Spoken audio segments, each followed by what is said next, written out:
C'est un peu conforme à ce que j'attendais, c'est-à-dire un championnat avec 9 équipes qui joueront les premiers rôles, on ne sait pas encore dans quel ordre, vraiment plus solide que les autres, et puis un deuxième championnat avec 11 équipes qui vont se battre pour se maintenir ou pour être en milieu de tableau. Après, je pense que dans ces deux groupes-là, il y a une équipe d'en haut qui va aller enfin qui ne sera pas dans le premier, parce qu'il y a toujours la surprise, enfin il y a toujours la surprise vers le bas et la surprise vers le haut.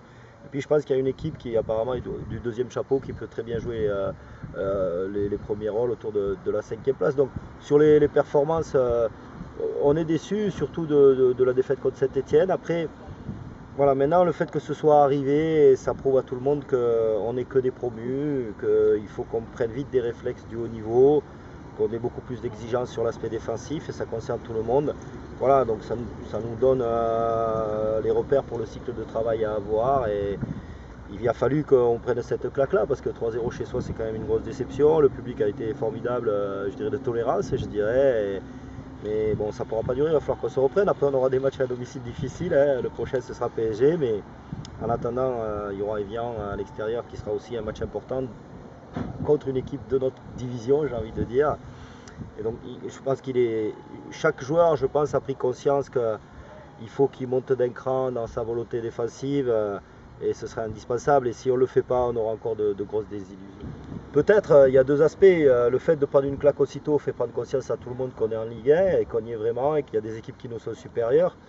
L'aspect négatif, c'est que ça arrive tôt justement dans la saison et que je pense que cette invincibilité-là, je ne dis pas faisait peur à nos adversaires, mais les impressionnait et puis nous donner de la confiance. Et là, bon, que ça arrive trop tôt dans la saison, ça veut dire que les équipes qui vont venir à Fourian se disent ben, on peut gagner, Saint-Etienne l'a fait, nous aussi on peut le faire. Donc il y a l'aspect positif où vraiment voilà, il y a la preuve qu'il y a du boulot, qu'il y a un autre investissement à avoir, même s'il y a eu beaucoup de bonnes choses contre Saint-Etienne et que c'est vrai que Saint-Etienne nous est supérieur, mais ils ont eu quand même de la réussite sur les buts. Nous, on aurait pu revenir à 2-1 et le match n'aurait pas été le même, mais le fait est là, on perd 3-0, ça veut dire que Saint-Etienne nous était supérieur et que ça va donner des idées aux équipes qui viennent chez nous, mais effectivement, peut-être ça pas décomplexera les joueurs, mais ça leur fera prendre conscience que voilà, il suffit pas de mettre le maillot, de rentrer sur le terrain pour prendre un point ou 3 points à Manchester, il faut apporter d'autres choses.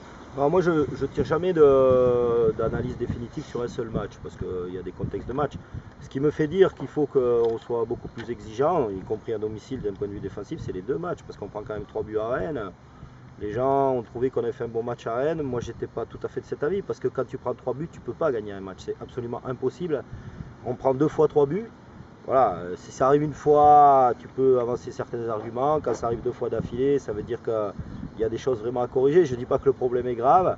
Il y a un constat à faire où on doit évoluer vers certaines choses qui sont plus conformes au niveau de la Ligue 1 et qu'encore une fois, nous ne sommes que des promus et qu'on doit faire preuve de beaucoup plus de rigueur défensive. Dans l'attitude défensive, c'est ce que j'ai dit aux joueurs. Je ne parle pas de défensive, ce n'est pas que les défenseurs, c'est l'ensemble de l'équipe, individuellement, qui doit être dans une démarche de protection de son but, en tout cas d'effort individuel et de l'altruisme pour ne pas prendre de but. Ça, c'est très important. Et ça ne va pas être facile parce que sur les 2 dernières années, on était vraiment dans une démarche offensive parce qu'on a été vers le haut et qu'il fallait gagner les matchs. Là, on n'est pas vers le bas encore, mais on va jouer un maintien ou en tout cas, on doit évoluer dans notre jeu, dans une mentalité plus défensive. C'est une évidence.